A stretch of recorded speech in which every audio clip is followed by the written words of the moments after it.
অলোক মিস্ত্রি আছো? হ্যালো। জি স্যার, শুনতে পাচ্ছি। হ্যাঁ, তো তোমরা রেসপন্স করো কয়েকজন। আমাকে শুনতে পাচ্ছ ক্লিয়ার ভাবে? স্যার ভয়েস আস্তে আসতেছে, অনেক স্লো। তোমাদের কাছে যে তোমরা ঠিকঠাক শুনতে পাচ্ছ কেন? এখন কি ঠিকঠাক শোনা যায়? স্যার আগের মতোই। এখনো আগের মতোই? স্যার এখন ঠিক আছে। আচ্ছা, থ্যাংক ইউ। তো আমরা তাহলে স্ক্রিন শেয়ার দিচ্ছি, দেখো তো তোমরা ম্যাটেরিয়ালসটা দেখতে পাচ্ছ কিনা।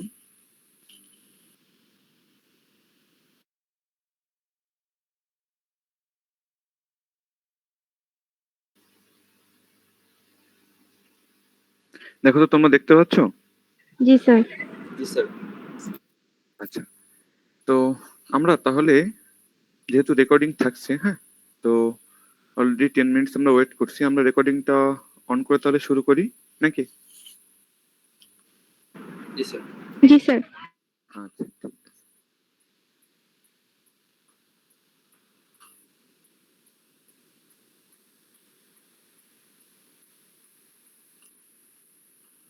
আচ্ছা, সবাই তাহলে একটু খেয়াল করো, আমরা আজকে একটু অল্প করে পড়াশোনা করি। তো এটা হচ্ছে আমাদের কিন্তু গত দুইটা ক্লাসের ম্যাটেরিয়ালসটা আমি আবার একটু ওপেন করছি তোমাদেরকে একটু দেখানোর জন্য। জাস্ট আমরা কোন জায়গায় ছিলাম, হ্যাঁ, আমরা একটু ফ্ল্যাশব্যাক করি। দেখো, আমরা ট্রান্সডিউসার্স নিয়ে আমরা পড়াশোনাটা শুরু করছিলাম, হ্যাঁ। তো এখানে আমরা ট্রান্সডিউসারকে ইন্ট্রোডিউস করছি, বিভিন্নভাবে এটাকে ডিফাইন করছি, হ্যাঁ। এরপরে আমরা electrical transducer, non electrical transducer, primary transducer, secondary transducer, এভাবে বিভিন্ন পয়েন্ট অফ ভিউ থেকে আমরা ট্রান্সডিউসারের বিভিন্ন ক্লাসিফিকেশনস গুলো আমরা এখানে দেখছিলাম। তো এরপরে দেখো, আমরা ওয়ার্কিং প্রিন্সিপালের উপর ভিত্তি করে ট্রান্সডিউসারকে কয়েকটা ভাগে ভাগ করছিলাম। এর মাঝে এই যে রেজিস্টিভ ট্রান্সডিউসার, তার দুইটা বিশেষ ফর্ম, হ্যাঁ, কি কি? স্ট্রেন গজ, একটা হচ্ছে আরটিডি। এই দুইটা কিন্তু আমরা পড়াশোনা করে ফেলছি। আজকে আমরা দেখো যেটা নিয়ে পড়াশোনা করব সেটা হচ্ছে ইন্ডাকটিভ ট্রান্সডিউসার। অর্থাৎ তোমরা নিশ্চয়ই বুঝতে পারছো যে এই ট্রান্সডিউসার কোন প্রিন্সিপালের উপর ভিত্তি করে কাজ করবে। এটা আমাদের ইন্ডাকটেন্স, হ্যাঁ, ইন্ডাকটেন্স চেঞ্জের মাধ্যমে সে আউটপুটটাকে প্রডিউস করবে। অ্যানাদার ডোমেইনের এনার্জি তুমি ইনপুট দিবা, দেওয়া হলে সে তার নিজস্ব ইন্ডাকটেন্স চেঞ্জের মাধ্যমে সে আউটপুটটা প্রডিউস করবে। এই জন্য এই ধরনের ট্রান্সডিউসারকে আমরা ইন্ডাকটিভ ট্রান্সডিউসার বলবো, হ্যাঁ। তো সামনে আমরা ক্যাপাসিটিভ ট্রান্সডিউসারও আমরা অবশ্যই অল্প করে পড়াশোনা করব। আজকে আমাদের মেইনলি টার্গেট হচ্ছে আমরা ইন্ডাকটিভ ট্রান্সডিউসারটা আমরা আজকে দেখব। আচ্ছা, তো এখানে আমাদের স্টেইন গজের থিওরি আছে এখানে, হ্যাঁ, ডেরিভেশন, এগুলো আমরা বিস্তারিত পড়াশোনা করছি, অ্যাপ্লিকেশন। এরপরে আমরা আরটিডি পড়াশোনা শুরু করছিলাম, কিভাবে এদেরকে আমরা তৈরি করতে পারি, কোন ওয়ার্কিং প্রিন্সিপালে এরা কাজ করে, রেজিস্ট্যান্স, টেম্পারেচার, ক্যারেক্টারিস্টিক্স, কিছু কমন আরটিডি ম্যাটেরিয়ালসের আমরা কিছু প্রপার্টি, হ্যাঁ, এখানে দেখছি। ডিজায়ারেবল ক্যারেক্টারিস্টিক্স গুলো আমরা আলোচনা করছি। এরপরে আমরা ইকুয়েশন গুলোকে কিভাবে অ্যাপ্রক্সিমেট করতে পারি, লিনিয়ার অ্যাপ্রক্সিমেশন এবং কোয়াড্রেটিক অ্যাপ্রক্সিমেশন, এগুলো আমরা পড়াশোনা করছি। এবং একই সাথে আমরা হচ্ছে কিভাবে আরটিডি রেজিস্ট্যান্সটা আমরা মেজার করব ব্রিজ ইউজ করে, এবং অ্যাট লাস্ট অ্যাপ্লিকেশনস, হ্যাঁ, এগুলো আমরা কিন্তু কতদিন আমরা পড়াশোনা করে শেষ করে ফেলছি। তো আজকে আমরা দেখো যে কি নিয়ে পড়াশোনা করব, লিনিয়ার ভেরিয়েবল ডিফারেনশিয়াল ট্রান্সফরমার। হ্যাঁ, তাহলে দেখো, ট্রান্সফরমার কথাটা এখানে আছে, এর সাথে দুইটা কথা আছে, লিনিয়ার আর একটা কি, ভেরিয়েবল ডিফারেনশিয়াল। এখন প্রত্যেকটা ওয়ার্ডের ফার্স্ট অক্ষরগুলো নিয়ে আমাদের এই এলভিডিটিটা নামকরণ করা হচ্ছে। দেখো, লিনিয়ার থেকে আমরা এখান থেকে এল, কেউ কিছু বলবা? ভ্যারিয়েবলের ভি, ডিফারেনশিয়ালের ডি এবং ট্রান্সফরমারের টি। তো LVDT means linear variable differential transformer. তো এর নামকরণটা কেন এভাবে করা হলো সেটা আমরা অবশ্যই দেখবো। হ্যাঁ, তো ট্রান্সফরমার নামকরণ করার কারণটা হচ্ছে দেখবে যেখানে ট্রান্সফরমারের যেমন ওয়ার্কিং প্রিন্সিপাল ছিল আমরা দেখতাম প্রাইমারি উইন্ডিং, সেকেন্ডারি উইন্ডিং, এবং সেখানে প্রাইমারি উইন্ডিং এবং সেকেন্ডারি উইন্ডিং এর মধ্যে কোনো ডিরেক্ট ইলেকট্রিক্যাল কানেকশন থাকতো না, মেকানিক্যাল কন্ট্যাক্ট থাকতো, বাট সেখানে কোনো ইলেকট্রিক্যাল কানেকশন ডিরেক্ট কিন্তু থাকে না, আমরা সবাই জানি ট্রান্সফরমারে। তো এটা একদম সেই ট্রান্সফরমার অ্যাকশনেই কাজ করবে, এই জন্য এটা একটা ট্রান্সফরমার কাইন্ড অফ, বাট এটা একটু ভিন্ন ফর্মে আমরা এটাকে ইউজ করব। তো এটা অবশ্যই একটা ইন্ডাকটিভ ট্রান্সডিউসার, আমরা সবাই মনে রাখবো। হ্যাঁ, কারণ এটা দেখবা যে ইন্ডাকটেন্স বা ইন্ডাকটিভ প্রপার্টি চেঞ্জের মাধ্যমে সে আউটপুটটা প্রডিউস করবে। আচ্ছা, তো ফার্স্টে আমি তোমাদেরকে একটু এই ফিগারটা একটু আমি এক্সপ্লেইন করি, তাহলে দেখবা যে জিনিসটা তোমরা খুব সহজে এটা বুঝতে পারবা। খুব সিম্পল জিনিস এবং ইন্টারেস্টিং। তো সবাই একটু খেয়াল করো, এটা কিন্তু একটা ক্রস সেকশন দেখানো হচ্ছে। হ্যাঁ, ক্রস সেকশন। তো এখানে দেখবা যে আমরা নর্মাল ট্রান্সফরমার যখন আমরা পড়ি বা ট্রান্সফরমারে আমরা যখন শিখছি তখন আমরা দেখছি যে ট্রান্সফরমারে কিন্তু একটা কোর থাকে, ল্যামিনেটেড কোর, এবং সেখানে প্রাইমারি উইন্ডিং থাকে এবং কি থাকে, সেকেন্ডারি উইন্ডিং থাকে। তো আমাদের এখানে চেঞ্জ হচ্ছে কোথায়, এখানে প্রাইমারি উইন্ডিং একটা, বাট সেকেন্ডারি উইন্ডিং দুইটা। কি বললাম, প্রাইমারি উইন্ডিং এলভিডিটি তে থাকবে একটা, বাট সেকেন্ডারি উইন্ডিং থাকবে দুইটা। সব একটু খেয়াল দুইটা। করো, এই যে, হ্যাঁ একদমই তাই। তো সব একটু খেয়াল করো, এই যে উইন্ডিং গুলো এখানে দেখো, আমাকে একটু ফলো করো। এটা হচ্ছে প্রাইমারি উইন্ডিং, পি অন বলা হচ্ছে। আর সেকেন্ডারি উইন্ডিং কই, দুইটা। এই যে লেফট হ্যান্ড সাইডে এটা হচ্ছে সেকেন্ডারি উইন্ডিং প্রথম অংশ এস অন, এটা হচ্ছে আমাদের সেকেন্ডারি উইন্ডিং এর দ্বিতীয় অংশ এস টু।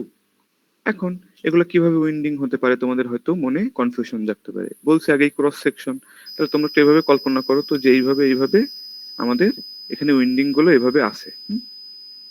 আচ্ছা, এভাবে উইন্ডিং গুলো আমাদের এখানে পেঁচানো আছে উপর থেকে নিচে, আর নিচের অংশটুকু আমি আঁকছি না যেহেতু ওটাকে আমরা দেখতে পাওয়ার কথা না সামনের দিক থেকে দেখলে। তোমরা কি একটু একটু অনুমান করতে পারতেছো জিনিসটা কিভাবে আছে? জি স্যার। আচ্ছা, সমস্যা হলে আমাকে একটু বলবা। হ্যাঁ, আচ্ছা, তো এখন এই যে দেখো কোরের মাঝখানে আবার একটা হলো, একটা করিডোর আছে, একটা চ্যানেল আছে, দেখো এই যে একটা হলো, একটা ফাঁকা জায়গা, এটা একটা। হ্যাঁ, তো এই মাঝখান দিয়ে এই দেখো একটা সফট আয়রনের একটা কোর আছে।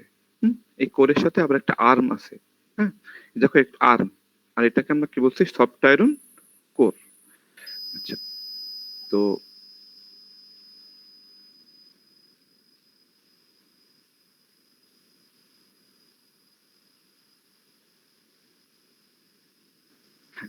এখন আমরা দেখো খুব সংক্ষেপে আমরা খুব সহজে আমরা এটার ওয়ার্কিং প্রিন্সিপালটা আমরা বুঝে যাব।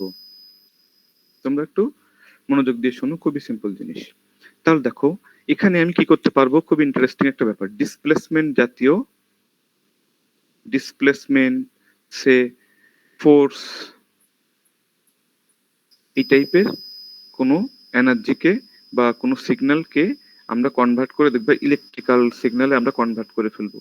ডিসপ্লেসমেন্ট তোমাদের কিন্তু এটা যদি বলতাম যে সরণ, কোন একটা সরণ, কোন একটা মুভমেন্ট, এটাকে তুমি ইলেকট্রিক্যাল সিগন্যালে কনভার্ট করে দাও, তখন কিন্তু তুমি একটু মানে কনফিউশনে পড়তে, যেটা আসলে কিভাবে সম্ভব, কি ইউজ করে এটা করা যেতে পারে। তো দেখো আমাদের এই এলভিডিটি দিয়ে এই কাজটা আমরা খুব সহজে করে ফেলবো।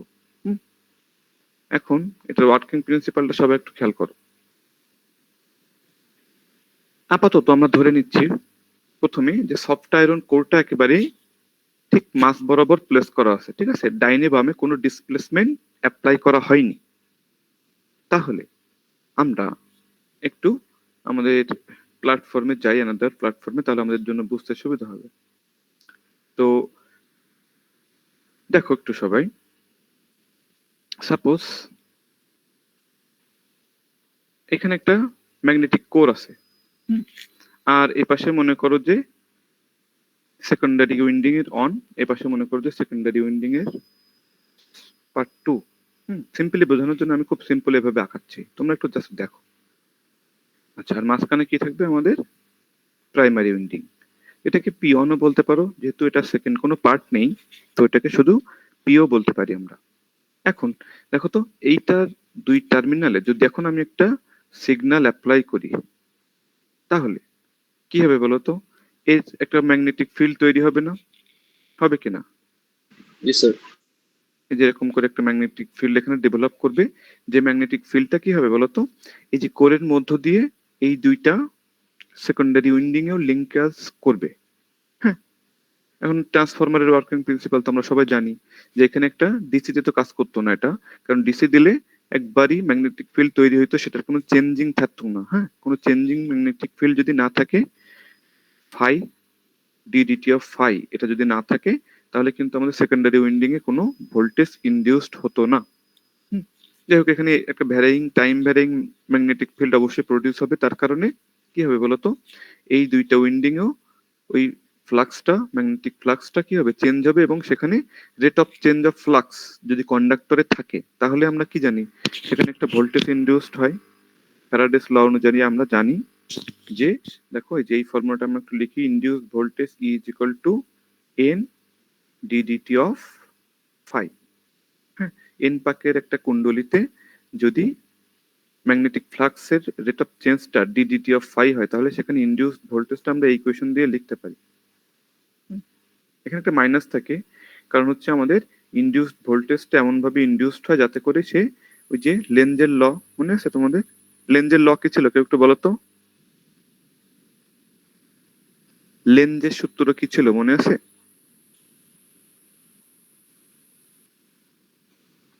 এই ঘুমাই পড়ছো নাকি সবাই জয়েন করে? স্যার না, ভুলে স্যার। গেছি। আচ্ছা, ভুলে গেছো, স্বাভাবিক, কিন্তু এই জিনিসগুলো তো আমাদের ভুলে গেলে চলবে না। আমরা থার্ড ইয়ারে চলে এসেছি অলরেডি। আর এই যে লেনজের ফর্মুলা, এগুলো কি ওহমের সূত্রের মতোই বেসিক ফর্মুলা না একেবারে? ওই যে মনে আছে, আমি একটু তোমাদের রিকল করাই, যে যে কারণে সে উৎপন্ন হয় তার কারণকেই বাধা দেয়। একটু একটু মনে পড়ছে যে তোমার হচ্ছে ইনডিউসড ভোল্টেজের পোলারিটিটা এমন হবে যাতে করে সে যে কারণে উৎপন্ন হচ্ছে সেই কারণকেই সে বাধা দেয়। কারণ কি, জি আমাদের স্যার। জি স্যার। কনজারভেশন লটা আমাদেরকে মেনে চলতে হবে না, এটা তো ভায়োলেট করতে পারবে না। জি স্যার। যাই হোক, এটা নিয়ে যদি আমাদের ফিজিক্যাল ক্লাসে আমরা যখন সামনাসামনি কথা বলবো অন্য কোনো সাবজেক্ট বা অন্য কোনো টপিকস নিয়ে, তখন তোমরা যদি মনে করো, তাহলে এটা আমি আবার সেখানে দেখাবো তোমাদের। আপাতত আমি আর ওইদিকে বিস্তারিত যাচ্ছি না, তাহলে আমাদের ট্র্যাক ছেড়ে আমরা অনেক দূরে চলে যাবো। যাই হোক, এখন একটু খেয়াল করো যে আমরা তাহলে দেখলাম প্রাইমারি উইন্ডিং এ একটা সিগন্যাল অ্যাপ্লাই করলে আমাদের সেকেন্ডারি উইন্ডিং এ কি হবে? ম্যাগনেটিক ফিল্ড ডেভেলপ করবে, এবং সেখানে কি হবে? ভোল্টেজ ডেভেলপ করবে। হ্যাঁ, এটার দুই টার্মিনালে ভোল্টেজ ডেভেলপ করবে, এই সেকেন্ডারি উইন্ডিং এর সেকেন্ড টার্মিনালেও ভোল্টেজ ডেভেলপ করবে। এখন দেখো তো, এই কোরটা যদি ঠিক মাঝ বরাবর থাকে, হুম, আর যদি পাক সংখ্যা, তুমি সবকিছু ধরে নাও যে পাক সংখ্যা, সেকেন্ডারি উইন্ডিং এর পাক সংখ্যা এখানেও যা এখানেও হুবহু সেম, এবং এই যে উইন্ডিং এর প্রপার্টি, সব প্রপার্টি তুমি কল্পনা করে নাও যে সবই সেম, হুবহু একেবারে সেম।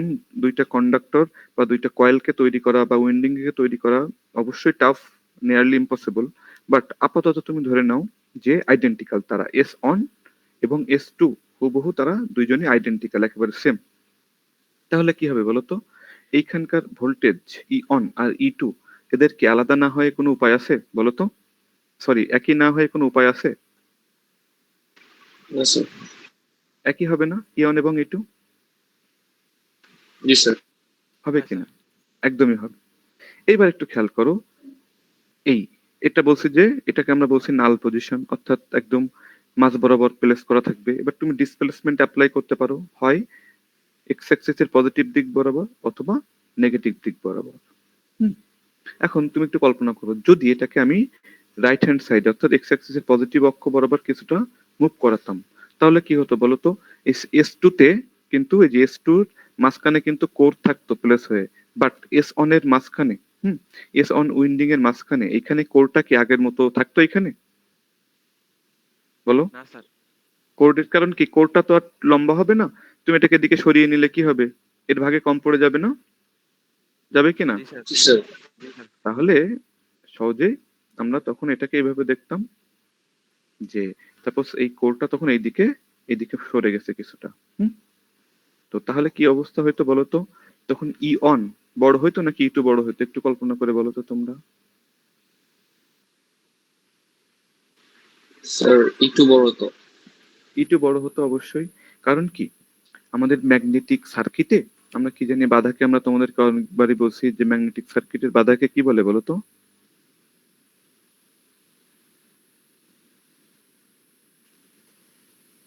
এই ম্যাগনেটিক সার্কিটেও বাধা থাকে না? ম্যাগনেটিক সার্কিট, ইলেকট্রিক্যাল সার্কিটে যেমন কারেন্ট ফ্লো হয়, ম্যাগনেটিক সার্কিটে কি ফ্লো হয় বলো তো? Magnetic flux. Reluctance. Very good, reluctance. হ্যাঁ, তো যেটাকে আমরা এই যেরকম করে এরকম এরকম এরকম আর দিয়ে আমরা পড়ে আসছি রিলাক্টেন্স। তো আমরা বলতো এয়ার গ্যাপের মধ্য দিয়ে কোনো ফ্লাক্স ভালো ডেভেলপ করে, অর্থাৎ ফাঁকা স্থানের মধ্য দিয়ে ফ্লাক্স গুলো ভালো পাস করে, নাকি কোনো ম্যাগনেটিক ম্যাটেরিয়াল দেওয়া হলে তার মধ্য দিয়ে ফ্লাক্সটা ভালো ডেভেলপ করে বা পাস করে? স্যার কোনো একটা স্যার ম্যাটেরিয়াল দিয়ে। ম্যাগনেটিক ম্যাটেরিয়াল দেওয়া হলো। একদমই তাই। তাহলে এখানে তো দেখে বোঝাই যাচ্ছে যে এখানে প্রাইমারি উইন্ডিং এর আমাদের যে ফ্লাক্স, সেই ফ্লাক্সটা লিঙ্কেজ ভালো হবে কোথায় বলতো? অবভিয়াসলি সেকেন্ডারিতে। আর সেকেন্ডারির প্রথম পার্টে অবশ্যই এখানে আমাদের ফ্লাক্স লিঙ্কেজটা আগের তুলনায় কমে যাবে। তো সেক্ষেত্রে দেখো আমি কি পাবো? ই on less than E two. আর যদি তুমি এক্স অ্যাক্সিসের নেগেটিভ দিকে যদি এটাকে মুভ করাতাম আমরা, তাহলে তোমরা এখন সহজে বুঝতে পারতো সেক্ষেত্রে ই অন বেশি হতো আর ই টুটা কম হতো। বুঝতে পারছো? খুবই সিম্পল কিন্তু। আচ্ছা, তো এই কিন্তু আমাদের একেবারে সিম্পলেস্ট ওয়েতে কিন্তু আমরা অলরেডি এটা কিন্তু এটার ওয়ার্কিং প্রিন্সিপালটা আমরা কিন্তু পড়ে ফেলছি। হুম?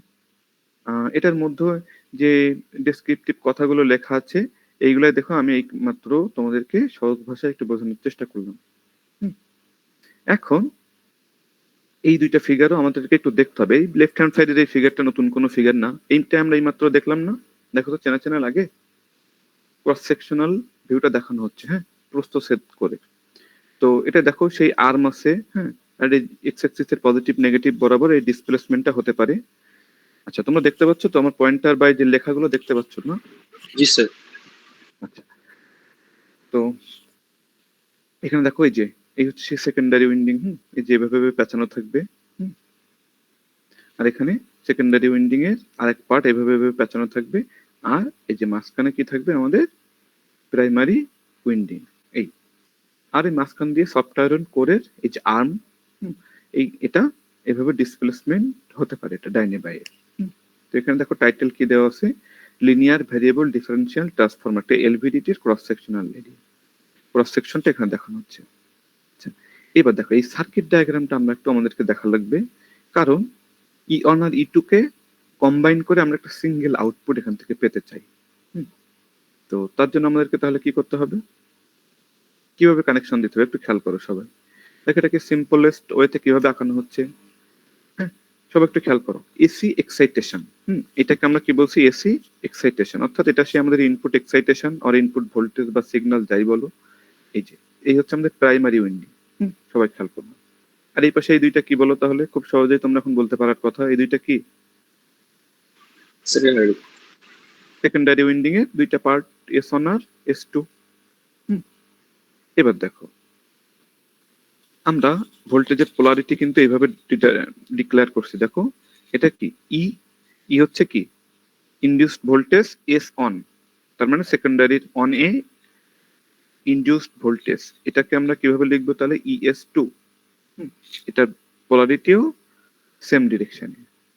তো এই দুইটাই কিন্তু সেকেন্ডারি উইন্ডিং, এস অন আর এস টু। আচ্ছা, এই ফিগারটা তাহলে আমরা খুব সিম্পলি সার্কিট ডায়াগ্রামের আকারে দেখলাম।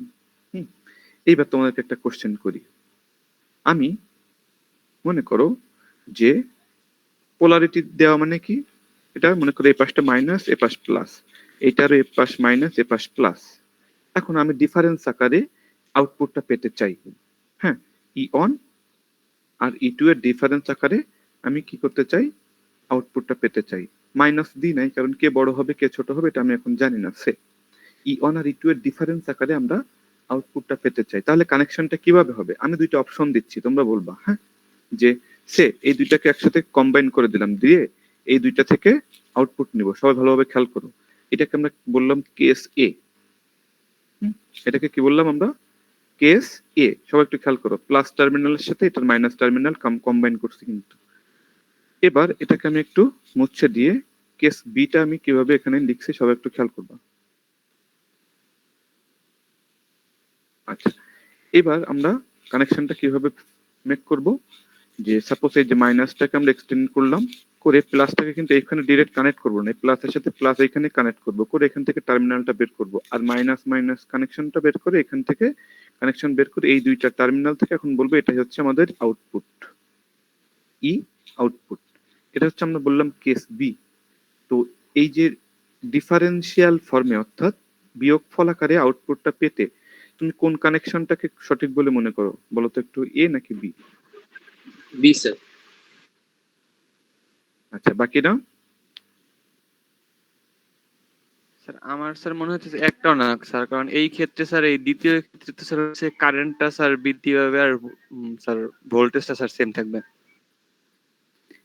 আচ্ছা, তুমি কারেন্ট নিয়ে আপাতত তুমি চিন্তা করো না, আরো সিম্পল ভাবে চিন্তা করো। আমি চাই যে আউটপুট ভোল্টেজ তো দুইটা পাচ্ছি, ই ওয়ান আর ই টু, এদেরকে আমরা ডিফারেন্স আকারে একটা সিঙ্গেল আউটপুট পেতে চাই। তো তার জন্য কানেকশনটা কেমন হবে?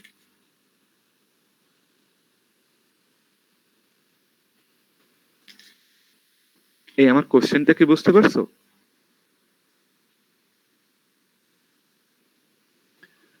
স্যার সেই ক্ষেত্রে হচ্ছে আমাদের স্যার ই ওয়ান এর পজিটিভের সাথে ই টুর পজিটিভ আর হচ্ছে গিয়ে দুইটার নেগেটিভ থেকে স্যার আউটপুট নেওয়া লাগবে স্যার মেবি। তার মানে কোন কেস? সেটাই এই মাত্র যেটা আঁকা আছে ওইটাই আঁকা আছে না, কেস বি? হ্যাঁ, কেস বি। তো তোমরা চেষ্টা করছো, অনেকেই অনেকভাবে থিঙ্কিং করছো বা রেসপন্স করছো, থ্যাংক ইউ।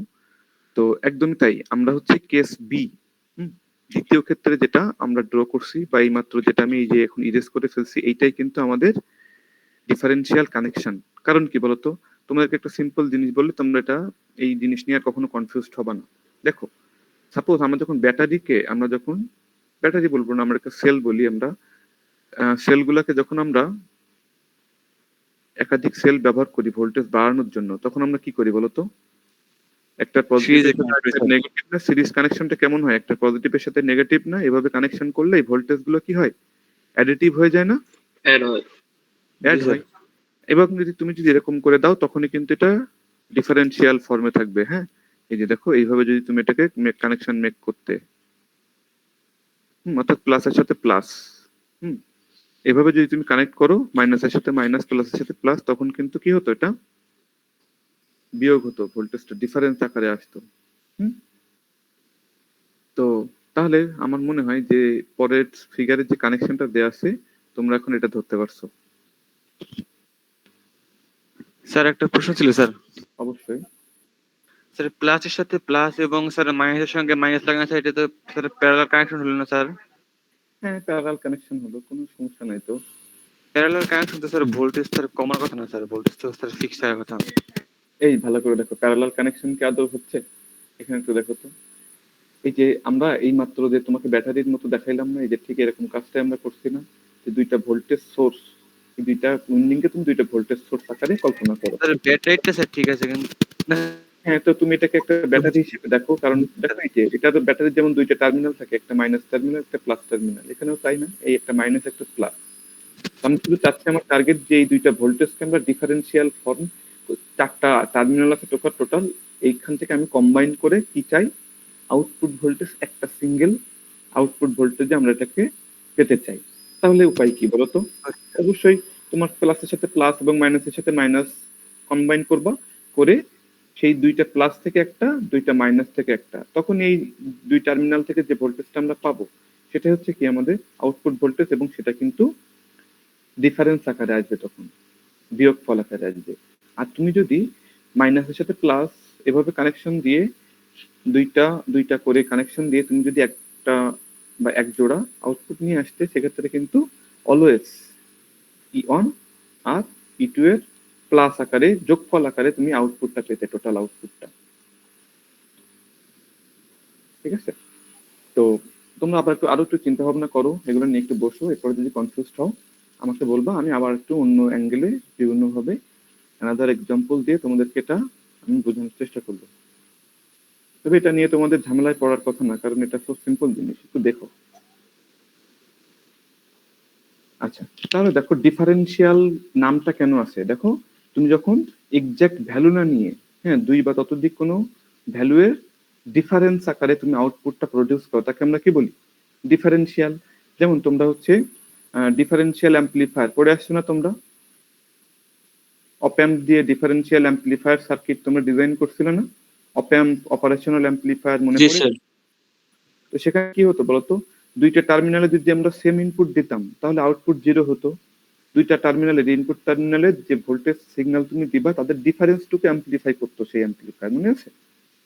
এখানেও কিন্তু আমরা আউটপুটটা দুইটা সেকেন্ডারি উইন্ডিং এর ডিফারেন্স আকারে আমরা আউটপুটটা পেতে চাই, হ্যাঁ, এবং এই জন্যই এটার নাম কি? Differential transformer. এটা কিন্তু আমাদের নর্মাল ট্রান্সফরমার না। এবং ভ্যারিয়েবল কেন? কারণ এই ডিফারেন্সিয়াল আউটপুটটা ভ্যারি করতে পারে, এই যে ডিসপ্লেসমেন্ট কোন দিকে হচ্ছে তার উপর ভিত্তি করে ভ্যারিয়েবল একটা আউটপুট সে প্রডিউস করে। এই জন্য এখানে ভ্যারিয়েবল নামটা আসছে। আর লিনিয়ার নামটা কেন আসছে এটা আমি আরেকটুখানি পরে বলছি তোমাদের। এটা আমাদের এখনই আসবে সামনে থিওরিতে। তো টিল নাম এতটুকু কি বুঝতে পারছো সবাই? কোথাও কোনো কনফিউশন বা কোনো জিজ্ঞাসা থাকলে তোমরা করতে পারো।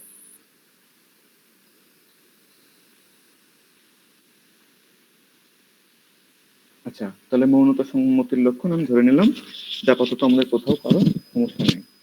এখন একটু খেয়াল করো যে যখন কোরটা, হ্যাঁ, একেবারে মিডল পজিশনে থাকবে তখন আমাদের আউটপুট ভোল্টেজ কত এক্সপেক্ট করছি আমরা, বলো তো? ই নট বা ই আউটপুট কত হবে বলো? 0। আর যদি লেফট হ্যান্ডে তুমি ডিসপ্লেসমেন্ট অ্যাপ্লাই করো বা রাইট হ্যান্ড সাইডে ডিসপ্লেসমেন্ট অ্যাপ্লাই করো তখন কিন্তু আর 0 হবে না। সেই কথাগুলো এখানে লেখা, সব একটু খেয়াল করবা। This transformer consists of a primary and 2 secondary and a movable soft iron core. এই যে এটা এই অ্যাক্সিস বরাবর, এক্স অ্যাক্সিস বরাবর এটা মুভ করতে পারে, এজন্য এটাকে আমরা কি বলছি? Movable soft iron core. Differential output voltage E output বা E naught is equal to আমরা কি বলবো? ES one minus ES two. তুমি এখানে বলতে পারতে যে স্যার ওরা কিভাবে বললো যে এখানে ইএস অনটা বড় হবে ইএস টুটা ছোট হবে? ওরা জানে না বা আমরাও জানি না, তবে এটা আমরা এভাবে লিখতেই পারি যে আমরা অলওয়েজ ডিক্লেয়ার করলাম ES one minus ES two.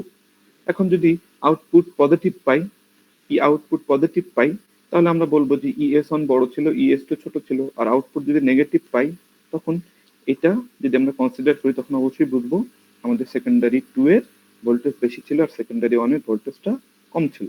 এটা একেবারে সম্পূর্ণ আমাদের ইঞ্জিনিয়ার বা ডিজাইনারদের উপরে ডিপেন্ড করবে যে তুমি এটাকে কিভাবে ডিফাইন করবা, কিভাবে এটাকে ট্রিট করবে। However, when the core is in null position, null মানে কি আমরা জানি 0। মনে আছে আমরা ওই যে হুইটস্টোন ব্রিজে আমরা গ্যালভানোমিটারের 0 বিক্ষেপ দেয়াকে আমরা বলতাম যেটাকে নাল কন্ডিশন। হ্যাঁ, এখানেও ঠিক সেরকম। তোমার কোরটা যখন একেবারে মিডল পজিশনে থাকবে, দুইটা উইন্ডিং এর সাথেই সেম পরিমাণ কি হবে? ফ্লাক্স লিঙ্কেজ হবে। সেই ক্ষেত্রে আমাদের আউটপুট ভোল্টেজটা 0 এবং এটাকে বলা হচ্ছে নাল পজিশন, কোরের নাল পজিশন, মুভেবল কোরের।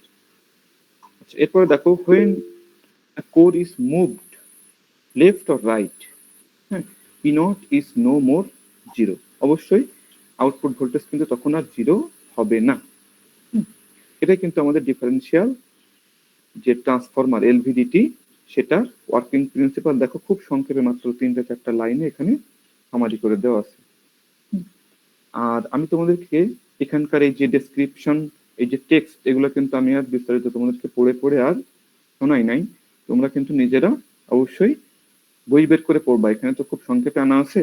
তোমাদেরকে বারবারই বলছি যে ভালো ইঞ্জিনিয়ার হতে গেলে বা ভালো লার্নার হতে গেলে তোমাকে কিন্তু অবশ্যই বইপত্র ঘাটাঘাটি করতে হবে, বিভিন্ন রিসোর্স ওপেন করে বিভিন্ন অ্যাঙ্গেলে একই জিনিসকে একটু ঘেটে পড়াশোনা করতে হবে, একটু ইনফরমেশন গ্যাদার করতে হবে এবং হাতে নোট করতে হবে। হ্যাঁ, তো শুধু লিমিটেড রিসোর্স বা স্লাইড এইগুলো পড়াশোনা করে কিন্তু আমাদের নলেজ বাড়বে না খুব একটা। হ্যাঁ, আচ্ছা, এখন দেখো লিনিয়ার কথাটা আমরা কেন বলছি এটা এবার তোমরা বুঝবা। এখন এই ফিগারটা কি দেখা যায়? লেফট হ্যান্ড সাইডের এই ফিগারটা কি দেখতে পাচ্ছ তোমরা সবাই? জি স্যার। আচ্ছা, একটু তাহলে আমাকে একটু ফলো করো। দেখো এক্স অ্যাক্সিসে কি আছে, যে কোনো গ্রাফ দেখলে আমরা আগে চাই যে তার এক্স অ্যাক্সিসে কি আছে আর ওয়াই অ্যাক্সিসে কি আছে, তাহলে আমরা মোটামুটি বুঝতে পারি যে গ্রাফটা আসলে কি রিপ্রেজেন্ট করছে। দেখো ওয়াই অ্যাক্সিসে কি আছে, আউটপুট ভোল্টেজ, আর এক্স অ্যাক্সিস বরাবর ডিসপ্লেসমেন্ট। হ্যাঁ, এদিকে পজিটিভ বলা হচ্ছে, এদিকটাতে নেগেটিভ, অর্থাৎ এক্স অ্যাক্সিসের পজিটিভ বরাবর ডিসপ্লেসমেন্ট আর নেগেটিভ বরাবর ডিসপ্লেসমেন্ট। হ্যাঁ, এরই সাথে আরো একটা জিনিস বলে দেই, তোমরা কনফিউজ হবা নাহলে। দেখো এই যে ফাইটা কি, অ্যাঙ্গেল অফ ডিসপ্লেসমেন্ট ধরে নাও, ফাইটা কি, অ্যাঙ্গেল অফ ডিসপ্লেসমেন্ট। দেখো এক্স অ্যাক্সিসের পজিটিভ ডিরেকশনকে যদি আমরা রেফারেন্স ধরি, তাহলে এই যে পজিটিভ ডিরেকশনের কোনো মুভমেন্টকে আমরা কত ডিগ্রি অ্যাঙ্গেলে মুভমেন্ট বলতে পারি বলো? 0 ডিগ্রি অ্যাঙ্গেলে মুভমেন্ট বলা যায়, ফাই ইজ ইকুয়াল টু 0। আর জি লেফট স্যার। হ্যান্ড সাইড অর্থাৎ এক্স অ্যাক্সিসের নেগেটিভ দিকে মুভমেন্টকে দেখো 180 ডিগ্রি আউট অফ ফেজ। তো তখন সেই মুভমেন্টকে আমরা ফাই ইজ ইকুয়াল টু কত বলবো বলো? 180 ডিগ্রি। তাহলে এই রাইট হ্যান্ড সাইডের এই কার্ভটা হচ্ছে আমাদের পজিটিভ দিকে ডিসপ্লেসমেন্টের জন্য, আর লেফট হ্যান্ড সাইডের এই কার্ভটা এটা হচ্ছে নেগেটিভ দিকে ডিসপ্লেসমেন্টের জন্য। এই জন্য এটাকে ফাই ইজ ইকুয়াল টু 180 লেখা, এখানে ফাই ইজ ইকুয়াল টু এটাকে 0 ডিগ্রি লেখা। এই জিনিসটা কি বুঝতে পারছি সবাই? স্যার একটা কোশ্চেন ছিল। হ্যাঁ। স্যার আমরা হচ্ছে ডিসপ্লেসমেন্টটাকে এই যে ফাইতে কিভাবে মেজার করতেছি, মানে ডিগ্রিটা কিভাবে মেজার করতেছি? এখানে তো আমরা মেজার করছি না, এটাকে দেখো ডিরেক্ট দুইটা অংশে আমরা ভাগ করে ফেলছি। এক্স অ্যাক্সিসের পজিটিভ নেগেটিভ যেমন আমাদের ডিসপ্লেসমেন্ট কি সরলরৈখিক ডিসপ্লেসমেন্ট ডাকছি না আমরা, কি অন্য যে কোনো দিকে ডিসপ্লেসমেন্ট ডাকছি এখানে বলো? না স্যার। তাহলে আমাদের এখানে ডিসপ্লেসমেন্টের অপশন কি, এটাকে যদি তুমি এক্স অ্যাক্সিস না দিয়ে বা সরলরৈখিক কোন রাশি দিয়ে প্রকাশ না করে অ্যাঙ্গুলার কোন রাশি দিয়ে প্রকাশ করতে চাও, তাহলে কি অপশন আছে বলো? এদিকে মুভমেন্ট হচ্ছে 0 ডিগ্রি আর এদিকের মুভমেন্ট হচ্ছে 180 ডিগ্রি। এই জন্য এই দুইটাই আছে, আর কোনো কিছু নাই এখানে। বুঝতে পারছো? এখানে কিন্তু অ্যাঙ্গেলের কোনো চেঞ্জ বা কোনো কোনো কোনো কিছু ব্যাপার না, জাস্ট পজিটিভ দিকে মুভমেন্টকে আমরা ফাই ইজ ইকুয়াল টু 0 ডিগ্রিতে মুভমেন্ট বলছি, আর তার উল্টা দিকে মুভমেন্টকে আমরা ফাই ইজ ইকুয়াল টু 180 ডিগ্রিতে মুভমেন্ট বলছি, আর কিছু নাই এখানে। দেখো এখানে কি ডিসপ্লেসমেন্ট, এখানে কি এক্স অ্যাক্সিসে তোমার কোনো অ্যাঙ্গেল নেওয়া হয়েছে? অ্যাঙ্গেল কিন্তু নেওয়া হয়নি, এখানে কিন্তু ডিসপ্লেসমেন্ট নেওয়া হয়েছে। যে কোশ্চেন করছিলে সেটা কি বুঝতে পারছো নাকি এখনো কনফিউশন আছে? বুঝছি। Thank you. এখন একটু খেয়াল করো, তোমাদের কাছে একটু কোশ্চেন করবো, দেখি তোমরা কেমন উত্তর দিতে পারো কিনা, বা একটু তোমাদেরকে একটু ব্রেন স্টর্মিং করাই দেখি। দেখো এই যে আমরা একটু 0 থেকে শুরু করি। হ্যাঁ, আমরা এই পাশটা আর এই পাশটা কিন্তু পুরোপুরি মিরর রিফ্লেকশন। হ্যাঁ, লেফট হ্যান্ড সাইড আর রাইট হ্যান্ড সাইড দেখো হুবহু আইডেন্টিক্যাল। হ্যাঁ, তাহলে যে কোনো এক পাশটা বললে আমরা অপর পাশ বলবো যে অপর দিকে ডিসপ্লেসমেন্টের জন্য। যাই হোক, তো আমরা তাহলে এটা নিয়ে একটু কথা বলি। দেখো তো ডিসপ্লেসমেন্ট যখন 0, যেটাকে নাল পজিশন বলছি আমরা, সেইখানে তো ভোল্টেজ 0 হওয়ার কথা, কিন্তু এরা এখানে একটা রেসিডুয়াল ভোল্টেজ দেখাচ্ছে কেন বলো? দেখো এটা কিন্তু 0 থেকে শুরু হচ্ছে না, এক্স অ্যাক্সিস 0 করো কিন্তু ওয়াই অ্যাক্সিস নট 0। দেখো এই পরিমাণ একটা ভোল্টেজ, রেসিডুয়াল ভোল্টেজ, এটাকে কিন্তু আমরা এখানে দেখাচ্ছি। এটার কারণ কি বলতে পারবা কেউ? আমরা তো বলছি যে আমাদের যে দুইটা উইন্ডিং S1 এবং S2 এটা তো আইডেন্টিক্যাল, এবং যখন কোরটা নাল পজিশন অর্থাৎ ডিসপ্লেসমেন্ট যখন 0, অবভিয়াসলি আউটপুট ভোল্টেজটা 0 হওয়া উচিত ছিল, তাই কিনা বলো তো? অর্থাৎ এইখানে যদি আমি আঁকি, তাহলে গ্রাফটা কিন্তু এইখান থেকে স্টার্ট হওয়া শুরু বা স্টার্ট হওয়াটা আমরা এক্সপেক্ট করতাম, বাট এটা কিন্তু এখান থেকে স্টার্ট করছে না। কোথা থেকে স্টার্ট করছে? সে এখান থেকে। এই যে এইটুকু ভোল্টেজ সে ধরে রাখছে নাল পজিশনেও, কেন বলতে পারবো? স্যার হিস্টেরেসিস লস মানে ওই যে কিছুটা চুম্বকত্ব যে থেকে যায়, আচ্ছা, ওইটা কি ভালো একটা কথা। রেসিডুয়াল ম্যাগনেটিজম বা রাইট ট্র্যাকে আছে মোটামুটি, কিন্তু ওই যে তোমার এই কথাটা কোথায় প্রযোজ্য? ওটা হচ্ছে আমাদের সিম্পল যে ট্রান্সফরমার, সেই ট্রান্সফরমারের ক্ষেত্রে প্রযোজ্য। তো তুমি যে হিস্টেরিসিস লসের কথা বলছো, তো আমি একটু এখানে যাই যাতে করে তোমরা পার্থক্যটা একটু বুঝতে পারো। বিষয়টা যখন আসলোই তাহলে একটু কথা বলি সামান্য। দেখো হিস্টেরিসিস লস বা এই জিনিসটা কখন আসে বলতো? যখন কোনো ম্যাগনেটিক ম্যাটেরিয়ালকে, হ্যাঁ সাপোজ এটা কোনো আয়রন, তাহলে একে অবশ্যই তুমি কিসে কনভার্ট করে ফেলতে পারো? Magnetic external magnetic field apply করে একে তুমি ম্যাগনেটে কনভার্ট করে ফেলতে পারো। তো সাপোজ যে আমি কোনো একটা দণ্ড চুম্বক, হ্যাঁ সেটা নর্থ পোল, এটা সাউথ পোল, এটাকে আমরা এর কাছাকাছি নিয়ে আসতেছি আস্তে আস্তে। তাহলে আমাদের এই যে বিএইচ কার্ভ, তোমরা সবাই এটার সাথে খুব পরিচিত। এখন তুমি যদি এক্সটার্নাল এই যে ম্যাগনেটিক ফিল্ড ইন্টেন্সিটি আস্তে আস্তে বৃদ্ধি করো, হ্যাঁ, এই এক্স অ্যাক্সিস বরাবর অগ্রসর হও, তাহলে কি হয়, আমাদের এই যে ম্যাগনেটিক ম্যাটেরিয়ালটা কি হয়, ম্যাগনেটিজম লাভ করে না, তার একটা ম্যাগনেটিক ফিল্ড ডেভেলপ করে না, করে কিনা? এটা কিন্তু আমাদের এক্সাক্ট প্লট, সবাই একটু খেয়াল করবা কিন্তু, হ্যাঁ, দেখো একটুখানি করে এক্স অ্যাক্সিস বাড়ালে ওয়াই অ্যাক্সিসটা কিভাবে বৃদ্ধি পাচ্ছে সেটা কিন্তু এখানে এইভাবে আসে। একটা সময় কি হয়ে যাচ্ছে বলতো, এই এটাকে তুমি যত এটার কাছে নিয়ে আসো, এটা কিন্তু আর কি হয় না, ম্যাগনেটিক ফিল্ড কিন্তু এটা আর বাড়ে না, একটা স্যাচুরেশনে চলে যায়, হ্যাঁ, এই স্যাচুরেশনে চলে গেছে। এইবার দেখো, যখন তুমি আবার চাইবা যে দেখি তো এবার আমি এক্সটার্নাল ম্যাগনেটিক ফিল্ড ইন্টেন্সিটিটা কমাই, এইচটাকে কমাই, তাহলে দেখি তোমার বিটা কিভাবে চেঞ্জ হয়। কিন্তু মজার ব্যাপার, তুমি যখন এটাকে রিভার্স ঘটনা ঘটাবা, তখন কিন্তু আর এই যে আগের যে পাথে সে ম্যাগনেটিজম লাভ করছে সেই পাথ কিন্তু সে আর ফলো করে না। দেখো, সে তখন একটা অ্যানাদার পাথ ফলো করছে, খেয়াল করে। তার মানে কি বলতো, এই যে তুমি এক্সটার্নাল ম্যাগনেটিক ফিল্ড এটাকে পুরো রিমুভ করে ফেলছো, জিরো করে ফেলছো, এক্স অ্যাক্সিস জিরো করে ফেলছি আমি, কিন্তু ওয়াই অ্যাক্সিস কি জিরো হয়েছে তখন? এর মধ্যে কি না একটা পার্মানেন্ট একটা ম্যাগনেটিক ফিল্ড কিন্তু সে ধরে রাখছে সামান্য। হুম, এটাকে আমরা বলি রেসিডুয়াল ম্যাগনেটিজম। এইটাকে জিরো করতে আমাকে শুধু এক্সটার্নাল ফিল্ডটাকে সরালেই হয় না, আবার নেগেটিভ দিকের একটা ফিল্ড অ্যাপ্লাই করা লাগে, করে ওর কাছ থেকে জোর করে কেড়ে নেওয়া লাগে। তাহলে এই পাশে সাউথ আর এই পাশে নর্থ, এভাবে আবার আমাকে এখানে ইন্টেন্সিটিটা অ্যাপ্লাই করতে হয়, করলেই তখন কি হবে, সে দেখো এই যে জিরো হয়ে যাচ্ছে, দেখছো? তার মানে কি, এই যে এক্স অ্যাক্সিসের নেগেটিভ দিকে এতটুকু মাইনাস নেগেটিভ ফিল্ড বা ইন্টেন্সিটি আমাদেরকে অ্যাপ্লাই করা লাগছে, তখনই কিন্তু সে পুরোপুরি তার কাছ থেকে তুমি সবকিছু কেড়ে নিতে সক্ষম হয়েছে। তো এই জিনিসটা আমি আবার একটু সম্পূর্ণ করে এঁকে দিই, তাহলে তোমাদের এই জিনিসটা একটু চেহারা চেনা চেনা লাগবে। চেহারা চেনা চেনা লাগে এখন? এটা সম্পূর্ণ জি একটা স্যার। ফুল সাইকেলের জন্য, হ্যাঁ, যেহেতু আমরা অল্টারনেটিং কারেন্ট ইউজ করি, তাহলে একটা ফুল সাইকেলের জন্য যদি তুমি এটা ড্র করো, তাহলে এটা এরকম হয়ে যাবে, হ্যাঁ। তখন আমরা এই যে তীর চিহ্ন দিয়ে এটাকে এইভাবে দেখাতাম। তো এইটার এরিয়াটা যত বেশি হবে, ততটাকে আমরা কি বলি, এই এরিয়াটাকে আমরা বলি হিস্টেরিসিস লস, একটা এনার্জি কিন্তু এখানে লস হয়। কারণ কি, ওই যে আমার ম্যাগনেটিক ম্যাটেরিয়ালটা যদি এমন হতো যে সে যে পাথে ম্যাগনেটিজম গ্রহণ করছে বা ম্যাগনেটিজম অ্যাটেইন করছে, ঠিক সেই পাথে যদি সে ব্যাক করতো, ঠিক এই পাথে আবার যদি ব্যাক করতো, তাহলে কিন্তু এই যে একবার ম্যাগনেটিক প্রপার্টি সে লাভ করবে, আবার ম্যাগনেটিক প্রপার্টি জিরো হয়ে বিপরীত দিকে ম্যাগনেটিক প্রপার্টি। তার মানে কি, আমরা অল্টারনেটিং সিগন্যাল যেহেতু দিই, তাহলে আমাদের ইলেকট্রোম্যাগনেট আমরা সবাই জানি যে ম্যাগনেট গুলো ইলেকট্রিসিটি দিলে ম্যাগনেট হিসেবে আচরণ করবে, আদারওয়াইজ সে কিন্তু কোনো ম্যাগনেটিজম শো করবে না। তাহলে ইলেকট্রোম্যাগনেট গুলো কি হয় বলতো, এই সেম ফ্রিকোয়েন্সিতে, তাহলে এই যে নর্থ পোল এবং সাউথ পোল অল্টারনেট করে কি করে না বলতো? অল্টারনেট করে অবশ্যই। তো সেই অল্টারনেট করার ঘটনাটা যদি এরকম হতো, তাহলে আমরা ইঞ্জিনিয়াররা ডিজাইনাররা খুব খুশি হতাম। কারণ কি, প্রত্যেকটা সাইকেলে কোনো এনার্জি লস হইতো না। বাট আমরা বাস্তবে এরকম কোনো কিছু কিন্তু পাই না।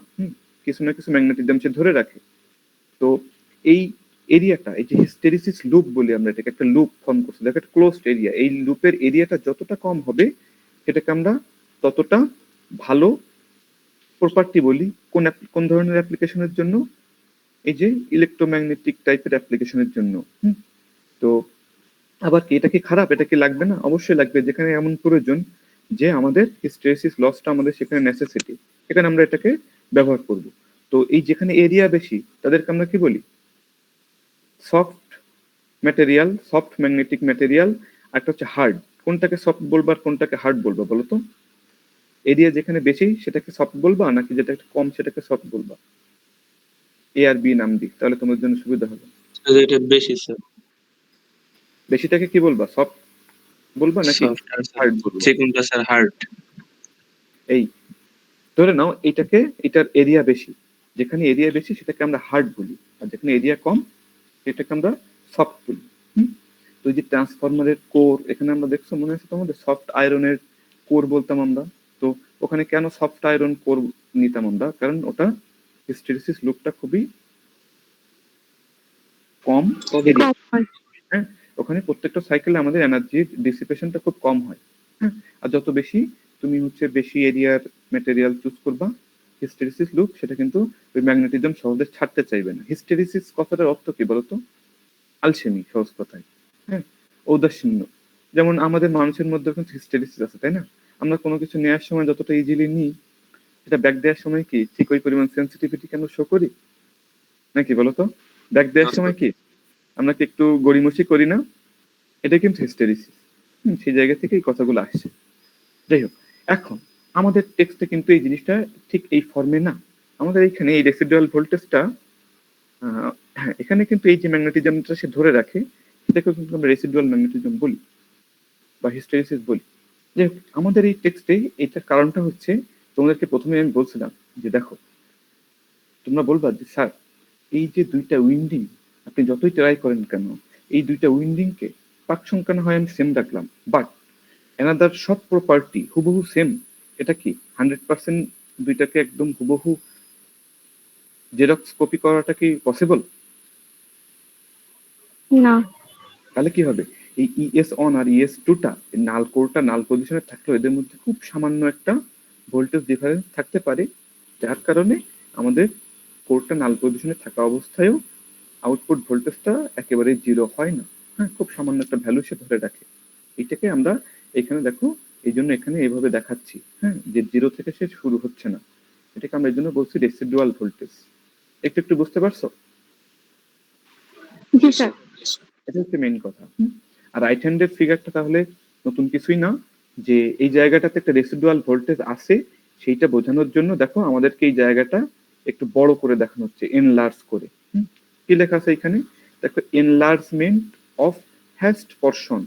এই যে হ্যাস্ট পর্শন অর্থাৎ এই যে জিগজ্যাগ করে এখানে আমাদের এই যে আঁকানো আছে, এই হ্যাস্ট পর্শনটাকে আর একটু এনলার্জ করে ম্যাগনিফাই করে এখানে দেখানো হচ্ছে, আর কিছুই না। আচ্ছা, এখন কথা হচ্ছে যে লিনিয়ার কথাটা কেন বললো, দেখো এখানেও একটা নন লিনিয়ারিটি চলে আসতেছে না, স্যাচুরেশনের দিকে চলে যাচ্ছে না। প্রথম দিকে ডিসপ্লেসমেন্টের সাথে আউটপুট ভোল্টেজ চেঞ্জের এই সম্পর্কটা কেমন আছে, লিনিয়ার আছে, সরলরৈখিক ভাবে বাড়তেছে। বাট একটা সময় পরে এই যে ডিসপ্লেসমেন্টের এই রেঞ্জের পরে আরো যদি তুমি ডিসপ্লেসমেন্ট বৃদ্ধি করতে চাও, সেক্ষেত্রে কি চলে আসতেছে বলো, নন লিনিয়ারিটি চলে আসতেছে না? এই নন লিনিয়ারিটিতে চলে গেলে কিন্তু তখন তুমি এই যে প্রথমে যে স্লোপ, এটা স্লোপ দিয়ে আমরা কি করি, ইনপুট আর আউটপুটের মধ্যে সবসময় রিলেশনশিপ ডিটারমাইন করি, তো ওই স্লোপ নিয়ে বা ওই কনস্ট্যান্ট নিয়ে কিন্তু তখন আর তুমি কাজ করতে পারবে না। তখন কিন্তু তোমাকে নতুন ভাবে নতুন রেঞ্জে নতুন স্লোপ নিয়ে তোমাকে তখন আবার কাজ করতে হবে। তো আমরা ইরর মিনিমাইজ করার জন্য বা অ্যাকিউরেসিটা হায়ার অ্যাকিউরেসিতে থাকার জন্য আমরা চাই যে লিনিয়ার রেঞ্জে আমরা থাকবো। এই জন্য কিন্তু দেখো এখানে এখানে লেখা হচ্ছে যে লিনিয়ার রেঞ্জ বলে এইভাবে ডটেড এরিয়া দিয়ে বলা হচ্ছে যে এই রেঞ্জের মধ্যে থাকলে আমরা আমাদের প্রিসাইজ মেজারমেন্ট বা প্রিসাইজ রেজাল্টটা আমরা পাবো। এরপরে কিন্তু আস্তে আস্তে নন লিনিয়ারিটি চলে আসছে। তো লিনিয়ার রেঞ্জে আমরা রেজাল্ট গুলো পেতে চাই বা লিনিয়ার রেঞ্জে আমরা থাকতে চাই। এই জন্য দেখো এই যে এই কথাটা আসছে লিনিয়ার। হ্যাঁ, তাহলে এখন নামকরণের সার্থকতাটা তোমরা এখন বুঝতে পারবে আশা করি। দেখো লিনিয়ার ভ্যারিয়েবল ডিফারেন্সিয়াল ট্রান্সফরমার, সংক্ষেপে এলভিডিটি। তো এটা দিয়ে আমরা দেখছো ডিসপ্লেসমেন্ট বা ফোর্স এই টাইপের কোনো সিগন্যালকে আমরা খুব সহজে ইলেকট্রিক্যাল সিগন্যাল বা ইলেকট্রিক্যাল ডোমেইনে আমরা কনভার্ট করে ফেলতে পারি। স্কিল নাও যতটুকু আমরা পড়াশোনা করছি ততটুকু কি বুঝতে পারছো সবাই?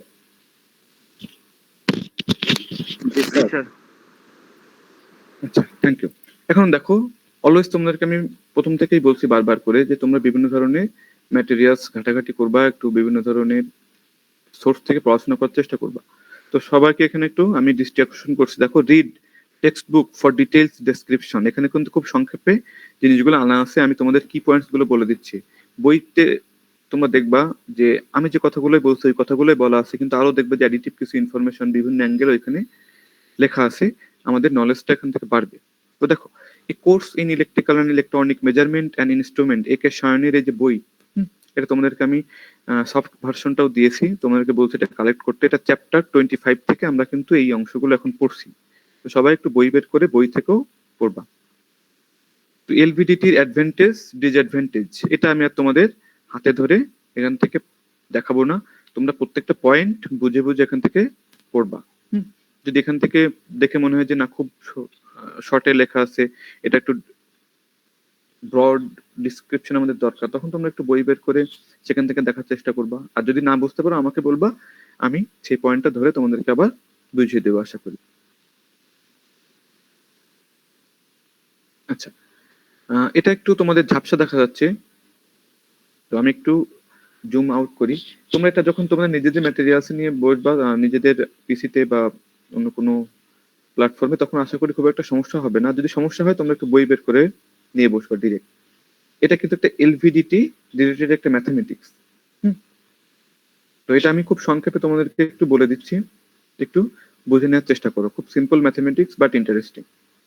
এরকম ধরনের ম্যাথমেটিক্স মাঝে সাঝে কিন্তু আমাদের এক্সামে থাকলেও থাকতে পারে।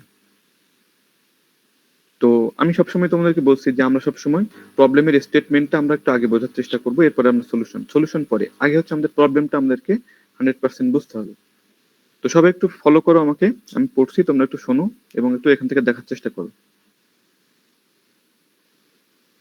The output of an LVDT is connected to a 5-volt voltmeter through an amplifier whose amplification factor is 250. তার মানে কি, আমরা এখন একটু পাশাপাশি নোট ডাউন করি, তাহলে তোমাদের জন্য বুঝতে সুবিধা হবে, আমরা জিনিসটা একবারে কভার করে ফেলতে পারবো। হ্যাঁ, এই পাশাপাশি দুইটা ট্যাব কি তোমরা দেখতে পাচ্ছ? জি স্যার। আচ্ছা, তো কি বলছে যে এটা হচ্ছে আমাদের সেই এলভিডিটি। এটা হচ্ছে আমাদের সেই এলভিডিটি। তো এই এলভিডিটির আউটপুটটাকে ওরা কি বলছে, এলভিডিটির সে আউটপুটটা কোথায় কানেক্ট করে, একটা 5 ভোল্ট ভোল্টমিটারে, বাট ডিরেক্ট কানেকশন কিন্তু করা নেই। কি আছে মাঝখানে আবার একটা অ্যাম্পলিফায়ার আছে। হ্যাঁ, আউটপুট ভোল্টেজটাকে আমি আবার কি করে নিচ্ছি, অ্যাম্পলিফাই করে নিচ্ছি। অ্যাম্পলিফাই করে এরপরে আরো মনে হয় আনমিউট হয়ে গিয়েছে। Thank you. দেখো একটা অ্যাম্পলিফায়ার যার অ্যাম্পলিফিকেশন কত, এটাও একটু আমরা এখানে লিখে ফেলি 250। এরপরে আমাকে বলা হচ্ছে যে এটা একটা ভোল্টমিটারে কানেকশন দেওয়া আছে।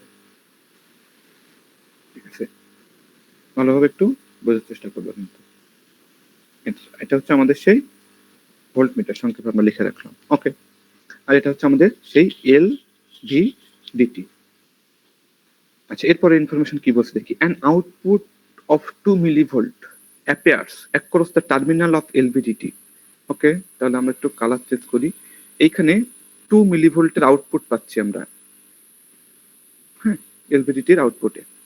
কখন? when the terminals of LVDT when the core moves through a distance of 0.5 millimeter।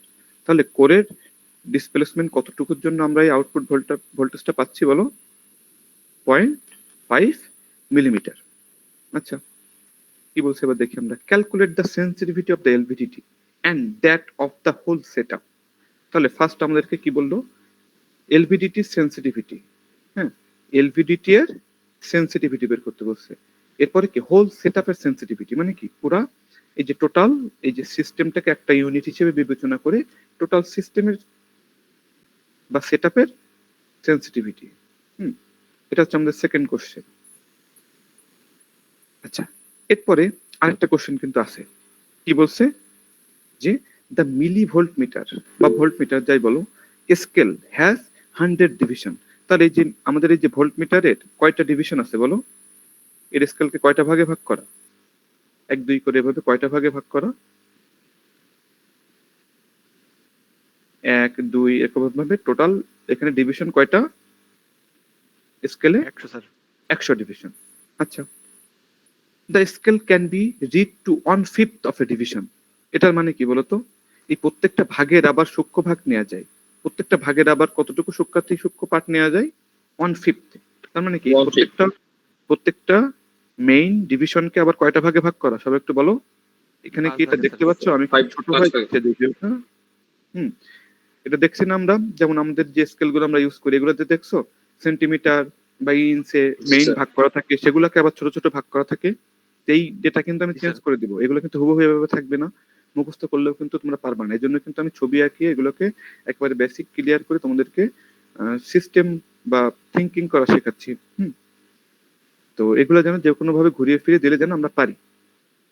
তো এরপরে আবার একটা ইনফরমেশন আমরা পেলাম যে প্রত্যেকটা মূল ভাগ বা মেইন ডিভিশনকে আমরা আবার 1/5 পার্ট নিতে পারি সূক্ষ্মভাবে।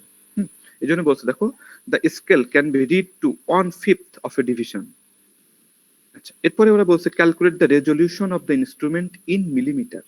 তাহলে আমাদের থার্ড কোশ্চেন, ফাইনাল কোশ্চেন হচ্ছে রেজলিউশনটা বের করতে হবে, সেটা কোন ইউনিটে?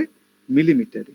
রেজলিউশন কি জিনিস সেটাই হয়তো তোমাদের এখন মাথার মধ্যে ঘোরাফেরা করছে, তো ওটা আমি বলবো। তো ফার্স্ট দুইটা কোশ্চেনের অ্যান্সার আমরা একটু সলভ করে নিই, খুব সিম্পল। ফার্স্ট হচ্ছে আমরা এলভিডিটিএস আউট সেন্সিটিভিটি বের করবো। তো সেন্সিটিভিটি তোমাদেরকে কি বলছে অলওয়েজ বলো তো, যে ইনপুট আর আউটপুটের রিলেশনশিপ, অর্থাৎ কতটুকু ইনপুট দিলে সে কতটুকু আউটপুট দেয়। এটা হচ্ছে তার সেন্সিটিভিটির পরিমাপ, সংবেদনশীলতা। তাহলে সেন্সিটিভিটি অলওয়েজ আউটপুট উপরে থাকে আর আমাদের ইনপুট নিচে থাকে, তাই তো? নাকি নাকি ইনপুট উপরে থাকে আর আউটপুট নিচে থাকে সবসময়? যাকে আমরা পার ইউনিটে বা প্রতি একক, যে রাশিকে প্রতি এককে অন্য রাশির মান চাই, সেই রাশিকে সবসময় আমাদের কোথায় রাখতে হয়? ডিনোমিনেটর বা হরে বা নিচে রাখতে হয় না সবসময়? আমি জানতে চাই যে প্রতি একক ইনপুটের জন্য আউটপুটের চেঞ্জ কতটুকু হয়, তাহলে অবশ্যই ইনপুট নিচে থাকবে আর আউটপুট উপরে থাকবে। এই ধরনের কথাবার্তাগুলো কিন্তু আমরা ফিজিক্যাল ক্লাস যখন করছি প্রথম দিকে অনেকবার করে বলছি। হাউভার, তো এলভিডিটি এর আউটপুট কি বলো দ্রুত? এলভিডিটির আউটপুট কি? ভোল্টেজ। এই জন্য এখানে লেখা হয়েছে আউটপুট ভোল্টেজ। আর এলভিডিটির ইনপুট কি? ডিসপ্লেসমেন্ট, কোরের ডিসপ্লেসমেন্ট।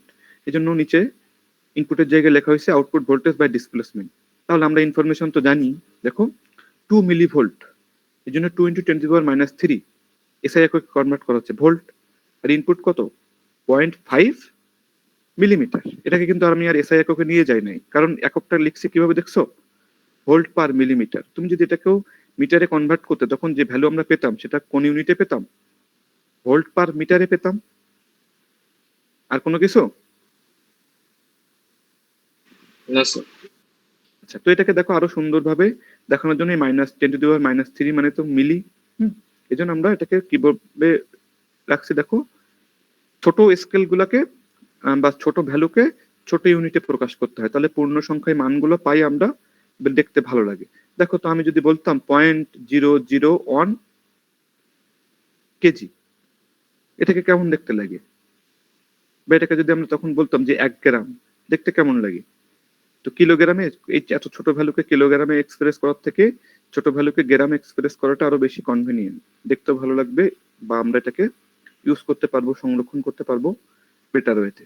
যাই হোক, এটা হচ্ছে আমাদের ফার্স্ট কোশ্চেনের আনসার, 4 মিলিভোল্ট পার মিলিমিটার।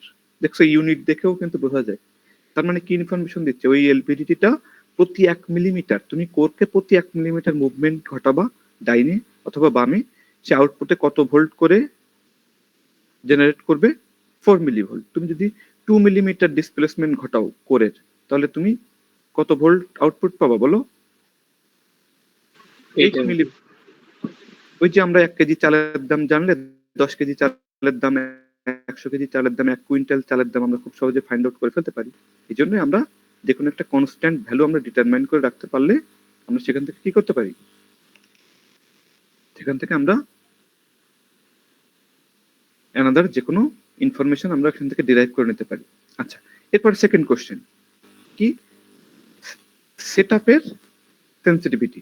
এবার কেমন বুদ্ধি একটু বলতো, যে হোল সেটআপের সেন্সিটিভিটি বের করতে পারি আমরা কিভাবে? এই বলতো, কিছুই না, এই ভোল্টেজটাই, এই যে আউটপুট ভোল্টেজটাই জাস্ট ডিরেক্ট কানেকশন না দিয়ে আমরা একটা 250 টাইমস অ্যাম্পলিফাই করে নিচ্ছি। তার মানে কি? এই সেটআপের সেন্সিটিভিটিটা এই সিঙ্গেল এলভিডিটি সেন্সিটিভিটির কত গুণ হবে? জাস্ট সিম্পলি 250 টাইমস, কারণ এই আউটপুটটাও 250 গুণ হয়ে তারপরে আমাদের এইখানে আমরা পাচ্ছি। তার মানে কি? এটা আমাদের ইনপুট, তখন এটা হোল সেটআপের ইনপুট এটা, আর হোল সেটআপের আউটপুট টার্মিনাল এটা। তার মানে কি? সহজ কথায় আমাদের 1 নাম্বার কোশ্চেনের যে অ্যান্সার আমরা বের করে আসছি, হোল সেটআপের সেন্সিটিভিটি বের করতে গেলে তার সাথে কত গুণ করবা তুমি? অ্যাম্পলিফায়ারের অ্যাম্পলিফিকেশন ফ্যাক্টরটা গুণ করবা। সিম্পল না? বুঝতে পারছো? দেখো একটু ফলো করো, সেন্সিটিভিটি অফ দ্য ইনস্ট্রুমেন্ট, তাহলে অ্যাম্পলিফিকেশন ফ্যাক্টর টাইমস বা গুণিতক সেন্সিটিভিটি অফ দ্য এলভিডিটি। শেষ। তো এরপর এই দুটো গুণ করে একটা তুমি সুবিধাজনক ইউনিটে, দেখো এখানে 1000 মিলিভোল্ট পার মিলিমিটার। আবার তুমি বলতে পারো যে স্যার 1000 মিলিভোল্টকে তো আমরা 1 ভোল্ট বলতে পারি, যেটা এই আগেই ছিল। তোমার যে ফর্মে পছন্দ হয় তুমি সেই ফর্মে রেখে দিলে, যদি না আমি এখানে ডিরেক্ট কোনো ইউনিট উল্লেখ করে দিই যেই ইউনিটে আমাকে তুমি রেজাল্টটা দাও, সেক্ষেত্রে তুমি স্বাধীন যে কোনো ইউনিট রাখলেই হবে। তো এই প্রথম দুইটা পার্ট আমরা কি বুঝতে পারছি? প্রথম দুইটা কোশ্চেনের আনসার। এখন বলতো থার্ড কোশ্চেন, রেজলিউশন মিনিংস কি? বলছে মিলিমিটার ইউনিটে রেজুলেশনটা তোমাকে বলে দিতে বলছে। রেজুলেশন মানে কি বলতো, কত ছোট পার্ট নেওয়া যায়, কত সূক্ষ্ম পার্ট নেওয়া যায়, এমন কোনো কিছু না রেজুলেশনের মিনিংটা। জি স্যার। তার মানে এখানে রেজুলেশন চাচ্ছে মানে কি বলতো, এটার কত ছোট ইনপুট তুমি ডিটেক্ট করতে পারো।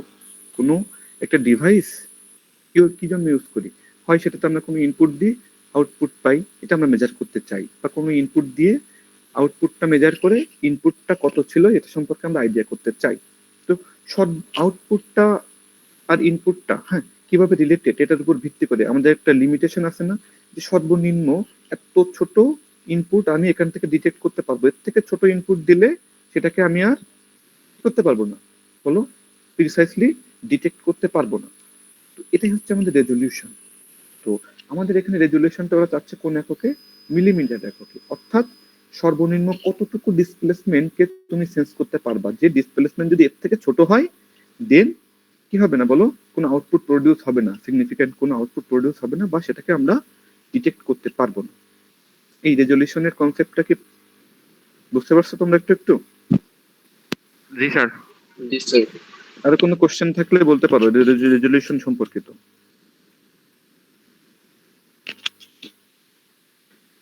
আচ্ছা আমি একটু দেখি হ্যাঁ বাকিরা আছে নাকি, ঘুরে ফিরে একজন দুইজন তোমরা রেসপন্স করছো কিনা। আচ্ছা অভিজিৎ সরকার আছো? জি স্যার। Thank you. এরপরে ডেভিড জেভার্স, গৌরব রয় আছো? র্যান্ডমলি আমি একটু দুই একজনকে দেখি তোমরা আছো নাকি, নাকি জয়েন করে ঘুম করছো, নাকি জয়েন করে খেলা করছো, নাকি বাইরে চলে গেছো। এরপরে রাইফুল ইসলাম আছো? জি sir. Yes sir. S M Zobayer, জি স্যার আছে। Okay thank you. তো ধন্যবাদ, তোমরা ধৈর্য ধরে এই বকবকানি শুনতেছো।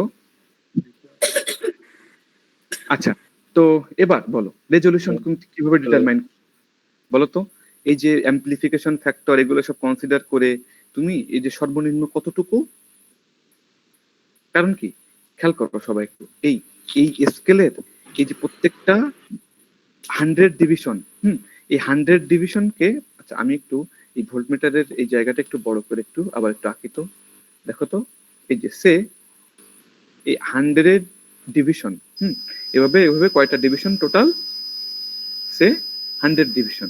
এই 100 ডিভিশনকে রেজলিউশনের এই টার্মটা কেন আসছে তোমরা এবার বুঝবা। দেখো এটাকে আবার কতটুকু কয়টা ভাগে ভাগ করে বলো, 5টা ভাগে। এখন তুমি এই এর থেকে ছোট ভোল্টেজকে ডিটারমাইন করতে পারবা তুমি বলো তো, এর থেকে ছোট ভোল্টেজ তুমি তোমার এই সেটআপ দিয়ে মেজার করতে পারবা? না না স্যার। আচ্ছা এর থেকে ছোট ভোল্টেজ তুমি মেজার করতে পারবা না, ওকে। তাহলে এই ভোল্টেজের কোরেসপন্ডিং, দেখো এতটুকু ছোট ভোল্টেজের কোরেসপন্ডিং যে ইনপুটের ডিসপ্লেসমেন্ট আমি সেইটুকু ডিটেক্ট করতে পারবো। এর থেকে ছোট ভোল্টেজ আসা মানে কি ডিসপ্লেসমেন্ট আরো কম, তো সেই ডিসপ্লেসমেন্ট কি তুমি এই সেটআপ দিয়ে সেন্স করতে পারবা বা ডিটেক্ট করতে পারবা? Obviously sir. সম্ভব, অবভিয়াসলি সম্ভব না। তাহলে আমাকে ফার্স্ট বের করতে হবে যে কতটুকু ভোল্টেজ আমি সূক্ষ্মভাবে মেজার করতে পারবো।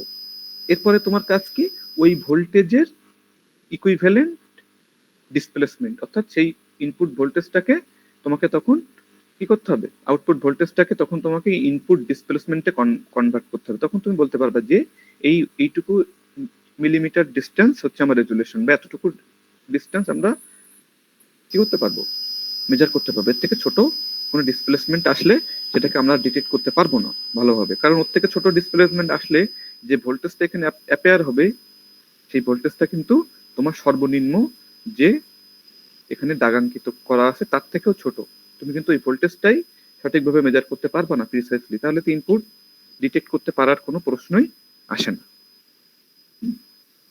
আচ্ছা আশা করি আমরা এবার খুব সহজে এটা বুঝে যাব।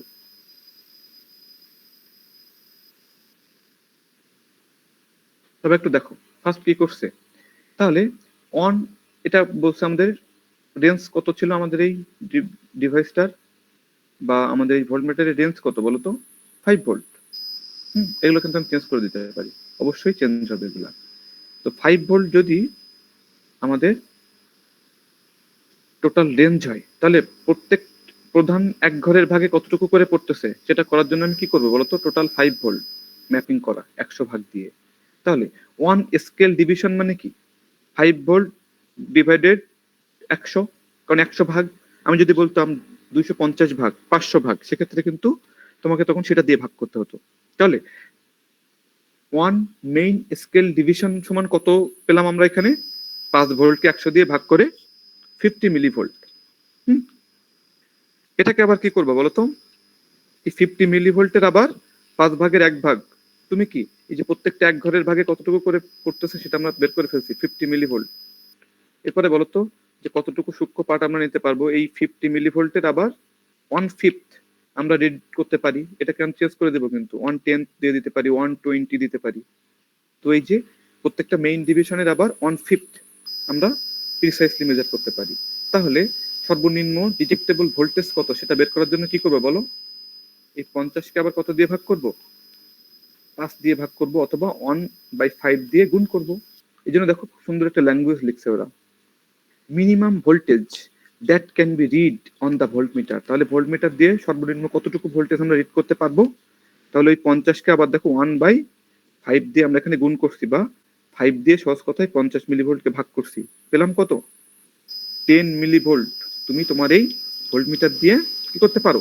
সর্বনিম্ন 10 মিলিভোল্ট তুমি মেজার করতে পারো প্রিসাইসলি। এখন তোমাকে কি করতে হবে? 10 মিলিভোল্টের ইকুইভ্যালেন্ট ডিসপ্লেসমেন্ট বের করে নিয়ে ওটাকে তুমি ডিরেক্ট বলে দিবা যে এটাই হচ্ছে আমার রেজলিউশন আমার এই সেটআপের। এই কাজের ধারাটা কি বোঝা গেছে? জি স্যার। এখন এখানে রেজলিউশন অফ ইনস্ট্রুমেন্ট এখানে একবারে ওরা লিখে দিয়েছে, হয়তো তোমরা দেখলে বুঝতে পারো, নাও বুঝতে পারো, আমি একটু ভেঙে বলে দিচ্ছি। এইবার বলো, আমার এখানে কিন্তু এটা হচ্ছে এলভিডিটি, আবার এরপরে আছে ক্যাম্পলিফায়ার, আবার এখানে আছে আমাদের সেই ভোল্টমিটার। তাহলে আমি এই ভোল্টমিটারের সর্বনিম্ন কতটুকু মেজার করতে পারি 10 মিলিভোল্ট, এটা আমি বের করে ফেলছি। তো এর সাথে আমার ইনপুটের রিলেশনশিপটা আমার জানা লাগবে। তো এই ইনপুট আর আউটপুটের রিলেশনশিপ আমার কি জানা আছে নাকি নাই বলো তো? ইনপুট আউটপুটের মধ্যে রিলেশনশিপটা আমাদের জানা আছে নাকি নাই? আছে স্যার। কি সেটা বলো তো? আচ্ছা। আমরা একটু আগে আমরা কিন্তু একটু আগে ডিটারমাইন করে আসছি এটা। এই সেন্সিটিভিটি না? জি স্যার, ফর্মালি জি স্যার। এতক্ষণ লাগবে সেন্সিটিভিটি ওই ইনপুট আউটপুটের রিলেশনশিপ। তাহলে এখানে আবার একটুখানি ছোট করে জিজ্ঞাসা করি, যদিও এটা নিয়ে তোমাদের কনফিউজ হওয়ার কথা না, এরপরও দেখবে যে অনেকে কনফিউজ হবে। বলতো আমি এখানে যে সেন্সিটিভিটিটা এখন ইউজ করব যেই ভোল্টেজকে ডিসপ্লেসমেন্টে কনভার্ট করতে, সেটা কোন সেন্সিটিভিটি? এলভিডিটির সেন্সিটিভিটি নাকি হোল সেটআপের সেন্সিটিভিটি?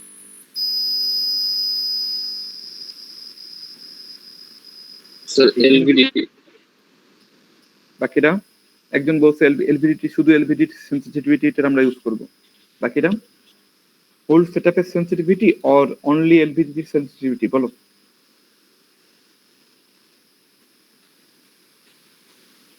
এই অপশন তো মাত্র দুইটা, যে কোনো একটা বেছে নাও। ভুল হোক সমস্যা নাই তো, আমি তো বলে দেবো। তোমাদের ভুল বললে বা কোনো কিছু ভুল হলে আমি কি তোমাদেরকে বকা দেই নাকি কোনো কিছু বলি? কিছু তো বলি না। বলো, নির্ভয় বলো, আমরা তো শিখতে আসছি এখানে, ভুল হওয়াটা তো স্বাভাবিক। কি মনে হচ্ছে সেটা বলো। স্যার তুমি? শুধু জি স্যার। আচ্ছা, সবাই একমত? হোল সেটআপের সেন্সিটিভিটির দলে কেউ নাই? আচ্ছা, তো দেখো এই তোমরা এতটুকু বুঝতেছো না যে আমরা যদি এইখান থেকে দেখতাম যে সর্বনিম্ন কতটুকু ভোল্টেজ আমরা মেজার করতে পারি, তাহলে আমরা শুধুমাত্র এই এলভিডিটির সেন্সিটিভিটি ইউজ করতাম, কারণ এই জায়গা থেকে এই জায়গায় কনভার্ট করতে চাই। কিন্তু আমরা দেখতেছো না যে এই 250 টাইমস এই যে আউটপুট ভোল্টেজটা 250 গুণ হবে, তারপরে সেটা আমি ভোল্টমিটারে যে 10 মিলিভোল্ট সর্বনিম্ন মেজার করতে পারবো। তার মানে কি, এটাকে যদি আমি ইকুইভ্যালেন্ট ডিসপ্লেসমেন্টে কনভার্ট করতে চাই, অবভিয়াসলি আমার হোল সেটআপের সেন্সিটিভিটি ইউজ করতে হবে, তাই কিনা? বুঝতে পারছো এবার? জি স্যার। নাকি এখন স্টিল কনফিউশন আছে? তাহলে এখন ঐকিক নিয়ম, হোল সেটআপের সেন্সিটিভিটি কত বের করে রাখে আসছি আমরা? 1 ভোল্ট পার মিলিমিটার। তাহলে আমরা কাকে কিসে কনভার্ট করতে চাই বলো? আমাদের টার্গেট কি? আমাদের হাতে আছে ভোল্টেজ, তাকে আমরা ইকুইভ্যালেন্ট ডিসপ্লেসমেন্ট, তাহলে ভোল্টেজকে আমরা লেফট হ্যান্ড সাইডে রাখবো আর ডিসপ্লেসমেন্টকে রাইট হ্যান্ড সাইডে দিয়ে আমরা তোমাদেরকে বারবার শেখাইছি সেই ছোট কালের ঐকিক নিয়ম। এইটাকে ঐকিক নিয়মে ভাঙো তো, কি লিখবো বলো? 1 ভোল্ট আউটপুট পাওয়া যায় করেসপন্ডিং টু 1 মিলিমিটার ডিসপ্লেসমেন্ট। তার মানে এরপরে কি হবে বলো, 10 মিলিভোল্ট আউটপুট পাওয়া যায়, করেসপন্ডিং টু কত হবে বলো, 1 মিলিমিটার এখানে থাকলো বাই কি হবে 10 মিলিভোল্ট। 10 মিলিভোল্ট। তো এই না আমাদের সেই ইকুয়েশনটা, আর কোনো কিছু না স্যার। বলো।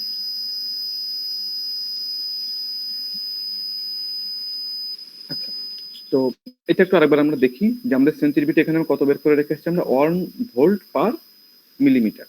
তো 1 ভোল্ট পার মিলিমিটারকে এখন আমরা আমাদের প্রয়োজন অনুসারে ইনপুট আর আউটপুটের মধ্যে সম্পূর্ণ দেওয়াই আছে, তো আমরা এখানে তো উল্টো কাজ করব, আউটপুটকে করেসপন্ডিং ইনপুটে আমরা কনভার্ট করতে চাই। এই জন্য আমরা লিখলাম 1 volt output corresponds two 1 millimetre. তাহলে এখন যে কোনো অ্যামাউন্ট 10 মিলিভোল্ট, এটা করেসপন্ড টু কত মিলিমিটার, এটা কিন্তু এখানে সংকেত আমরা খুব সহজে এটা পেয়ে যাব। তো এরা এখান থেকে কি করছে না করছে এগুলো কিন্তু ডিরেক্ট তোমরা, আমরা দেখছি যে এগুলো তোমরা মুখস্থ টাইপের করো, একটু চেঞ্জ করে দিলেই তখন তোমরা এখানে এলোমেলো করে ফেলো যে গুণ হবে কোনটা, কার সাথে কি ভাগ হবে না হবে। এই জন্য তোমাদেরকে একটু ছাড়িয়ে ছাড়িয়ে বলে দিলাম, তোমরা এইভাবে ভেঙে নিয়ে ঐকিক নিয়মের মতো করে অ্যাপ্লাই করবো, তাহলে আর ভুল হবে না। আর এই যে শর্ট ফর্মে যদি কেউ বুঝে ফেলতে পারো ভুল না করে, তাহলে তো ওয়েলকাম, কোনো সমস্যা নেই। এই পর্যন্ত কি আসতে পারছি আমরা সবাই? জি স্যার। এই যে ম্যাথমেটিক্যাল একটা এক্সাম্পল করলাম এবং এর আগে যে এলভিটিটি নিয়ে আমরা পড়াশোনা করলাম, এখানে কারো কোনো কোশ্চেন তো কোনো কনফিউশন আছে? না স্যার। Yes sir. আচ্ছা, থ্যাংক ইউ। এখন আমি নতুন কিছু আজকে আর যাবো না, পিজিওরিকটিক ট্রান্সডিউসার আমরা আজকেই শুরু করবো ভাবছিলাম, তো তোমাদেরকে আমি আর বেশি প্রেশার দেবো না। আমরা যেহেতু অনেকগুলো ক্লাস আমরা অনলাইনে করবো, অল্প অল্প করে আমরা পড়ে রিল্যাক্সে। এখন তোমাদেরকে আমি ছোট্ট একটা জিনিস বলে দিই যে আরভিডিটি এটা হচ্ছে তোমরা নিজেরা পড়বা, এখানে নতুন কিছুই নাই, এই জন্য এটা আমি আর পড়াবো না, তোমাদেরকে একটু বলে দিই, তোমরা নিজেরা এটা কভার করে নিতে পারবা। এবার দেখো, আমরা এলভিডিটি হচ্ছে লিনিয়ার। হ্যাঁ, তো লিনিয়ার কথাটার মিনিং আমি বলছিলাম যে আমরা লিনিয়ার রেঞ্জে থাকতে চাই, এভাবেও তোমরা রিলেট করতে পারো। আরো একটা বড় মেইন কারণটা হচ্ছে আমরা এখানে লিনিয়ার মোশন, ডিসপ্লেসমেন্টটা লিনিয়ার, সরল রৈখিক। এই জন্য কিন্তু লিনিয়ার কথাটা এখানে আসছে মেইনলি। আর এখন যদি আমরা সরলরৈখিক ডিসপ্লেসমেন্ট মেজার না করে আমরা যদি কোনো ঘূর্ণন গতির ক্ষেত্রে অর্থাৎ রোটারি সিস্টেমে যদি আমরা এই সিস্টেমটা মেজার করতে চাই যে ঘূর্ণন কতটুকু হচ্ছে, কত ডিগ্রি অ্যাঙ্গেল বা কত রেডিয়ান, ওখানে যেমন কত মিলিমিটার বা কত মিটার সরলরৈখিক ডিসপ্লেসমেন্ট। এখন আমরা কোনো কিছু যদি কৌণিক ঘূর্ণনে থাকে তাহলে কতটুকু আমরা অ্যাঙ্গেল ডিসপ্লেসমেন্ট হচ্ছে, এটা আমরা এখান থেকে বের করতে পারবো। এই জন্য এটাকে আমরা কি বলছি, লিনিয়ার না বলে রোটারি ভ্যারিয়েবল ডিফারেন্সিয়াল ট্রান্সফরমার, যেটাকে আমরা সংক্ষেপে কি বলবো, আরভিডিটি। তাহলে rotary variable differential transformer or RVDT is use to measure angular position. তাহলে কৌণিক সরণ বা কৌণিক অবস্থান নির্ণয়ের জন্য আমরা এই সেটআপটাকে ইউজ করব, আর কিছুই না। Its operating principle is similar to the LVDT except the core can rotate about a shaft. দেখছো, একটা শ্যাফট, এটাকে কেন্দ্র করে আগে আমাদের কোরটা কি লিনিয়ারলি মুভ করতো ডাইনে বাই, এখন এই যে কোরটা দেখছো একটা ঘূর্ণন অক্ষকে কেন্দ্র করে বা একটা শ্যাফটকে কেন্দ্র করে এটা এইভাবে ঘুরতে পারবে। দেখছো, এটা কিন্তু আমাদের সেই কোর। এখন এই কোরটা এখন কি করতে পারবে, মুভ করতে পারবে, ঘুরতে পারবে, সরি। তো আর সবকিছু আমাদের সেম আগের মতোই। দেখো লেফট হ্যান্ড সাইডে কি আছে আমাদের, প্রাইমারি উইন্ডিং আর সেকেন্ডারি উইন্ডিং এ দুইটা পার্ট, ES1 ES2 আছে, এবং তাদেরকে দেখো ডিফারেন্সিয়াল আউটপুট নেওয়ার জন্য সেইভাবেই কানেকশন দেয়, negative negative positive positive connection দিয়ে আমরা এখান থেকে সে আউটপুটটা এখান থেকে আমরা মেজার করব। তাহলে এটা তোমরা বুঝতে পারতেছো যে কোরটা যদি ঠিক এই অবস্থায় থাকে এখন যেভাবে এখন দেখানো হচ্ছে, তাহলে কি এখানে আউটপুটটা আমরা সেম পাবো। আবার কখন আউটপুট সেম পাবো বলতো, একেবারে পুরা যখন 90 ডিগ্রিতে তুমি যদি এটাকে ঘুরিয়ে ফেলো, সেক্ষেত্রে এটা সেম ভোল্টেজ পাবো আমরা। অ্যানাদার যে কোনো পজিশনের জন্য এরকম পজিশন থাকলে তখন কি হবে, এই ফ্লাক্স গুলো কোন জায়গায় লিঙ্কেজ ভালো হবে বলতো, এস অনে। দেখো কোরটা এই বরাবর আছে, তাহলে ম্যাগনেটিক ফ্লাক্স গুলো এই দিক দিয়ে ভালো পাস করতে পারবে, এদিকে ভালো লিঙ্কেজ হবে। অনুরূপ ভাবে আমরা যদি বলি যে কোরটা কোন একটা সময়ে সে ঘুরতে ঘুরতে যদি সেটা এরকম কোনো পজিশনে এইভাবে থাকে, তখন কি হবে বলো তো? এখানে ফ্লাক্স লিঙ্কেজ বেশি হবে, ES2 তখন বেশি হবে। যাই হোক, এখানে জটিলতার কিছুই নাই, তোমাদের এখানে পেইন নেওয়ারও কিছু নেই। তোমরা জাস্ট আরভিডিটিটা এলভিডিটিতে মিলিয়ে এই ফিগারগুলো আঁকিয়ে প্র্যাকটিস করে পড়াশোনা করে রাখবে, যাতে করে যদি এলভিডিটির জায়গায় কখনো আরভিডিটি আমরা দিয়ে দিই তাহলে তেমন যেন তোমরা লিখতে পারো বা এই ফিগারগুলো আঁকিয়ে ওয়ার্কিং প্রিন্সিপালটা ব্যাখ্যা করতে পারো। পারা যাবে? জি স্যার। Thank you. তো আজকে মোটামুটি আমাদের ক্লাস এই পর্যন্তই। স্যার কালকে কি আপনি সি সেকশনের ক্লাস নেবেন? আমরা ইউকে যেহেতু 2টা ক্লাস অলরেডি নিয়ে ফেলছি, আমরা আশা করি নেক্সট উইক থেকে আমরা ফিজিক্যাল ক্লাস করব। আর আপাতত ইউকে আর ফিজিক্যাল ক্লাস আমরা করবো না, ঠিক আছে? জি স্যার।